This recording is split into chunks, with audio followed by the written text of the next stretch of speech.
बात करने वाला हूं देश के अन्नदाता की, देश के किसान की और देश की सरकार की। और सरकार हमारी और किसान भी हमारे हैं, लेकिन टकराव और तकरार की स्थिति बनी हुई है। आज 9वां दिन है, किसान आंदोलन पर हैं। 4 दौर की बातचीत हो चुकी है सरकार और किसानों के बीच। तो ऐसा नहीं है कि सरकार की तरफ से कोशिश नहीं की जा रही है। 8 फरवरी, उसके बाद 12 फरवरी, फिर 15 और फिर 18 फरवरी को बातचीत हुई, लेकिन बातचीत बेनतीजा साबित हुई, कोई हल नहीं निकला। आज 21 तारीख को सरकार ने एक बार फिर बातचीत की पेशकश की है, लेकिन किसान मानने को तैयार नहीं कि माहौल बातचीत का बन ही नहीं पा रहा। कहीं ना कहीं भरोसा, वो एतबार, उसकी कमी साफ दिखाई दे रही है। और ये कमी क्यों? उसकी एक वानगी आज फिर हमें देखने को मिली। शंभू बॉर्डर हो, पंजाब हरियाणा का ये बॉर्डर जो अंबाला से अमृतसर सड़क जाती है, या पटियाला से बठिंडा से जो सड़क आती है जींद की तरफ हरियाणा में, वहां पर खनौरी बॉर्डर। दोनों ही जगह जो तस्वीरें देखने को मिली वो मन को परेशान करती हैं, विचलित करती हैं। ये भारत के ही किसी बॉर्डर की नहीं, अंतर्राष्ट्रीय सीमा के बॉर्डर की कुछ तस्वीरें दिखने लगती हैं। टीयर गैस के गोले दागे गए, ड्रोन का इस्तेमाल हुआ, गोलियां चली, रबड़ की बुलेट सी सही। किसान आरोप लगा रहे हैं पराली में वो मिर्ची भी डाल दी गई, उसमें भी आग लगा दी गई। बहुत सारे दावे, काउंटर दावे किए जा रहे हैं, मैं उनमें नहीं जाऊंगा जब तक हकीकत पुख्ता तौर पर, मुकम्मल तौर पर हम परख ना लें। हम दावों को ज्यादा तूल या हूल नहीं देना चाहते हैं। मामला संवेदनशील है। सरकार की तरफ से, प्रशासन की तरफ से अगर सख्त कार्रवाई हो रही है, और इसमें भी एक खास बात, पंजाब में बैठे हैं तो पंजाब सरकार कोई कार्रवाई नहीं कर रही, लेकिन हरियाणा सरकार, उसने बॉर्डर पर कीले गाड़ दी हैं, कटीली तारें लगा दी हैं और सुरक्षा के चाक चौबंद इंतजाम किए गए हैं। लेकिन यह एक ही तस्वीर है, दूसरी तस्वीर बताए बिना कहानी अधूरी रह जाएगी। और दूसरी तस्वीर क्या है? किसान भी पूरी तैयारी करके आए हैं। 2-2 पोकलेन देखी गई हैं शंभू बॉर्डर पर। 200 मीटर पहले पोकलेन, जेसीबी मशीन, इनके इस्तेमाल की क्या जरूरत? अगर आप शांतिपूर्ण तरीके से प्रदर्शन कर रहे हैं तो पोकलेन लेकर आ गए, जेसीबी मशीनें लेकर आ गए, ट्रॉलियां हैं, उसमें मिट्टी लदी पड़ी है रैंप बनाने के लिए।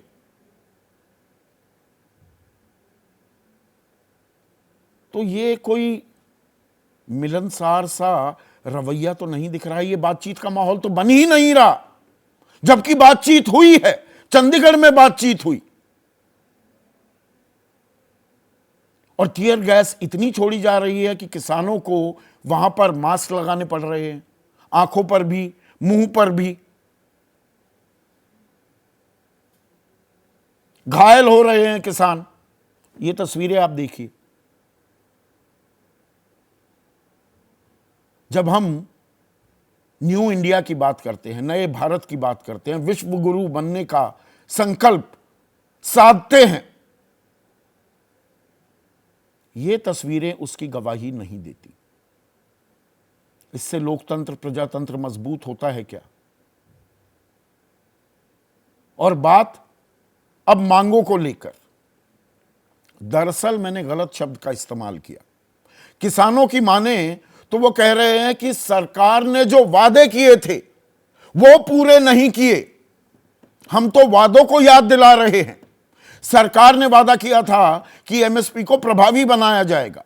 जुलाई 2022 में 18 जुलाई 2022 को एक समिति का गठन भी किया गया, 6 बैठकें हुई, 37 सब ग्रुप्स की मीटिंग भी हुई है, लेकिन कोई खाका, कोई सांचा अभी सामने नहीं आया है एमएसपी की गारंटी को लेकर। चौथे दौर की बातचीत हुई चंडीगढ़ में 18 तारीख को, तो सरकार ने 5 फसलों पर 23 फसलों पर एमएसपी दी जाती है इस देश में। 5 फसलों पर एमएसपी देने की बात की, एमएसपी की गारंटी। इसमें 3 दालें थी, तूर, उड़द और मसूर, और साथ में मक्का और कपास, कॉटन, कि 5 साल के लिए हम इंतजाम कर देंगे। नेफेड और बाकी जो सरकारी संस्थाएं हैं जो फसल खरीद करती हैं, वो आपकी फसल लेंगी, एमएसपी गारंटीड होगी। किसान, और इससे डाइवर्सिफिकेशन ऑफ क्रॉप्स भी होगा कि सिर्फ गेहूं और धान पर ही किसान निर्भर नहीं होगा, यही 2 फसलें क्यों, और फसलें भी उगाई जा सकती हैं और उससे फायदा भी हो सकता है। अब ये क्या एक रास्ता है? किसान कह रहे हैं कि नहीं, आप 23 की 23 फसलों पर दो, आपने तो ये कहा था। और यहां पर एक हकीकत, कड़वी हकीकत यह भी है कि देश में जो सीमांत किसान है, 2 हेक्टेयर से कम, 2.5 सवा 2 एकड़ से कम रकबा जिनके पास है जमीन का, वो 86% है। 86% किसान छोटे और मझोले किसान हैं इस देश में। 5-7 बीघे, 10 बीघे, 12 बीघे, 15 बीघे जमीन है। अब वो कपास उगाने लगे तो खाएंगे क्या? जब एमएसपी की भी बात की जाती है कि हर दाना, भाई 17 लाख करोड़ रुपए खर्च हो जाएंगे, हर दाना कोई सरकार को थोड़ा खरीदना है। 20-30% जो उपज है अपनी किसान की, वो सेल्फ कंजम्पशन के लिए भी तो रखता है। भाई किसान को अपना पेट भी तो भरना है, आपका पेट भर रहा है लेकिन किसान को अपना पेट भी भरना है।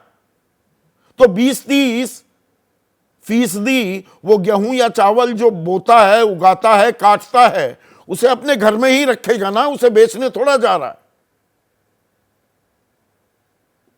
और जहां पर गारंटी देने की बात हो रही है, दलहन और तिलहन को लेकर जो गारंटी दी गई है, अब उसमें सरकार की मौजूदा स्थिति क्या है? जो तेल है, तिलहन 0.13%,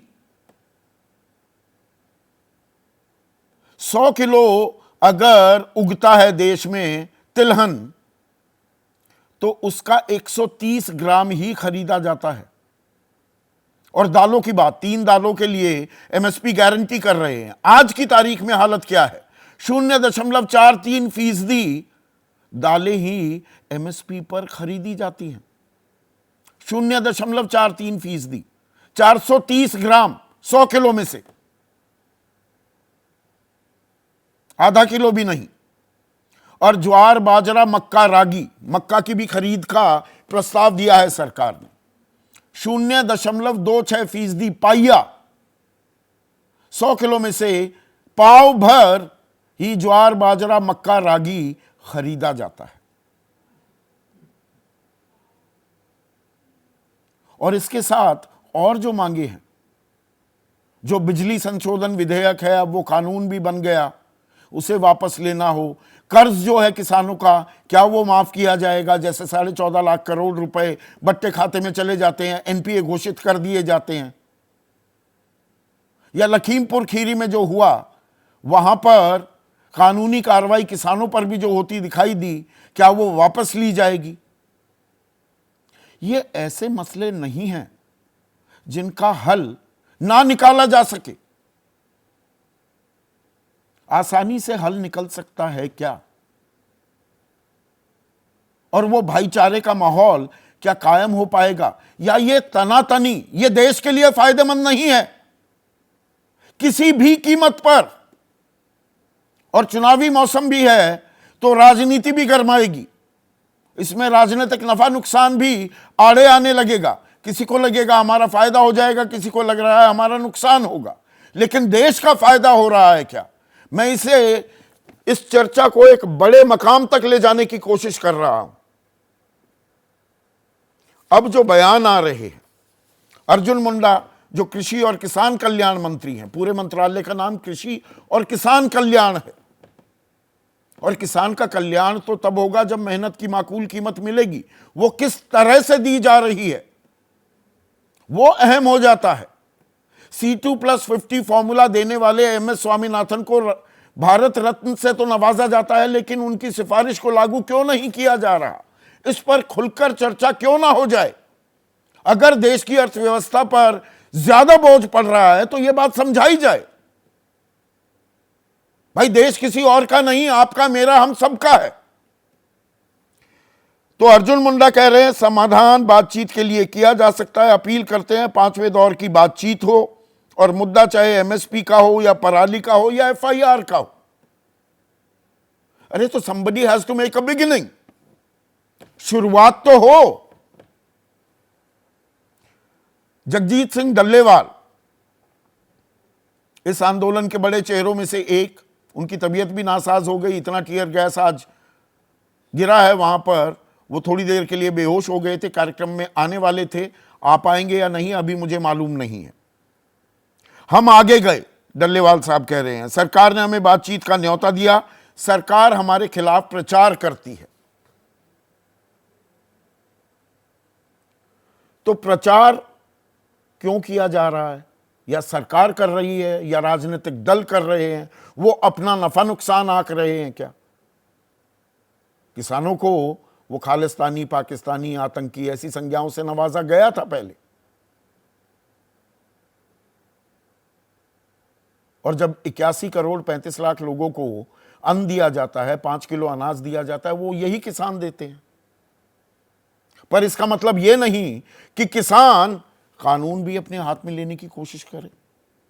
बहुत से लोग ये सवाल पूछते हैं कि भाई किसान, और सरकार भी ये कह रही है, हरियाणा के गृह मंत्री अनिल विज कह रहे हैं कि ये तो दिल्ली को दहलाना चाहते हैं, दिल्ली जाकर ही बातचीत क्यों होगी? तो फिर एक कानून भी बनना चाहिए कि आंदोलन या प्रदर्शन कहां हो सकता है, कहां नहीं हो सकता। यहां हरियाणा बनाम पंजाब भी होता दिखाई दे रहा है, और सरसों खड़ी हुई है, उसके बाद गेहूं की भी कटाई है।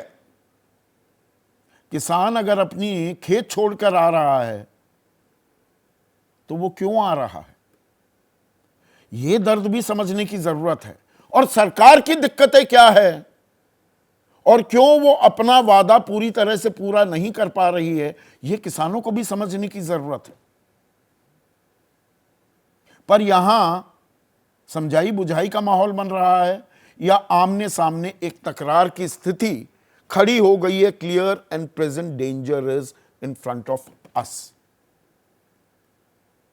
तो समाधान कैसे निकल सकता है, क्या हो सकता है, उसी की मैं आज तलाश करने वाला हूं। ऐसे में आज का सीधा सवाल,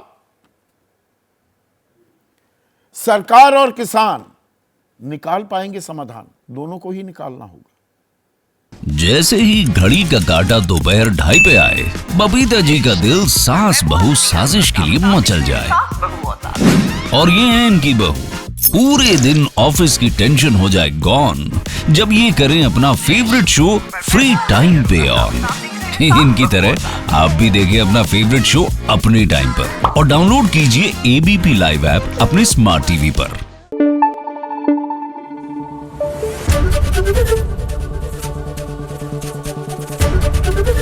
ABP न्यूज आपको रखे आगे।